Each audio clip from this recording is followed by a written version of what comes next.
Sri Ganesha Sharada Gurubhyo Namaha Ramaya Ramabhadraya Ramachandraya Vedase Raghunathaya Nathaya Sitaya Patage Namaha. Welcome to all for this session on Ramayana to chapter 99 of Yuddha Kanda. In the previous chapters, we saw the death of Mahodara and Virupaksha in the hands of Sugriva, and then the remaining warrior Mahaparshwa is now rushing towards Sugriva or Angada.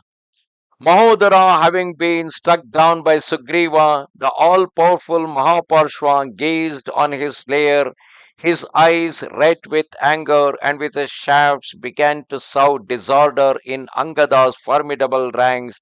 And as the wind detaches a fruit from its stack, so did the Titan sever the upper limbs of the leading monkeys. With his darts he cut off the arms of some, and full of ire pierced the sides of others. Overwhelmed by those shafts that Mahaparshva loosed upon them, the monkeys grew pale with fright and lost courage. Then Angada, wishing to give a little respite to his troops, who had been trampled upon and decimated by the Titan, leaped up full of fury like the ocean or on the day of the full tide. Seizing an iron bar that shone like the rays of the sun, that prince of the monkeys struck Mahaparshva in the struggle, and he, losing consciousness, fell from his chariot, his driver having been slain, and lay senseless on the earth. Thereupon the mighty king of the bears, who resembled a heap of black antimony and was extremely powerful, arming himself with a huge rock like unto the peak of a mountain, strode against his battalion, which resembled a cloud, and with a furious blow struck down the horses and shattered the chariot of the Titan. Mahaparshva, however, regaining consciousness, leaped up in an instant and in his great vigor riddled Angada with innumerable arrows again and again, and also struck Jambavan, the king of bears, with three spears full in the chest, wounding Gavaksha with innumerable shafts.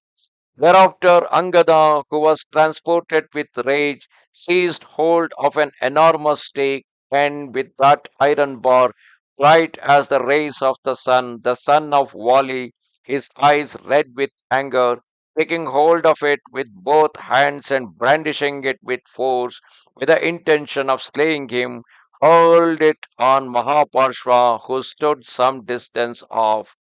Thrown with force, the bar knocked the bow with its arrows from the hand of the Titan and struck off his helmet, whereupon Angada, with a single bound, seething with rage, struck the Titan a blow with his clenched fist on the ear, which was adorned with an earring.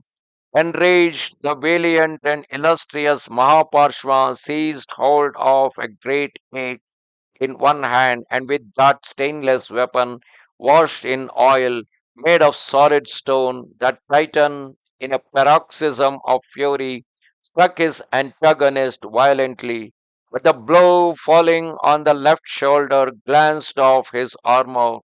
Then Angada, the equal of his father in valor, furious, lifted up his fist, which was as powerful as lightning, and knowing the vital parts of the body, delivered a blow like unto Indra's thunderbolt on the chest of the Titan, close to his heart. On this, the Titan, his heart riven by the shock, fell dead on that vast battlefield, and seeing him lying stretched on the earth without life, his army took fright, while Ravana fell into a transport of rage. Thereafter, the monkeys with Angada let forth a joyous roaring that resounded far and wide, shattering the gates and turrets of Lanka as it were. The gods too, with their king, let forth a great shout, and that enemy of Indra, the lord of the Titans, enraged on hearing the immense uproar among the inhabitants of the celestial regions and the forests, resolved to enter into the lists once more. Thus come to the end, chapter 99 of Yuddha Kanda in Ramayana. Namaste Sharada Devi, Kashmira Puravasini, Tvamaham Prarthaye Nityam, Vidya Danancha Dehime. Goodbye.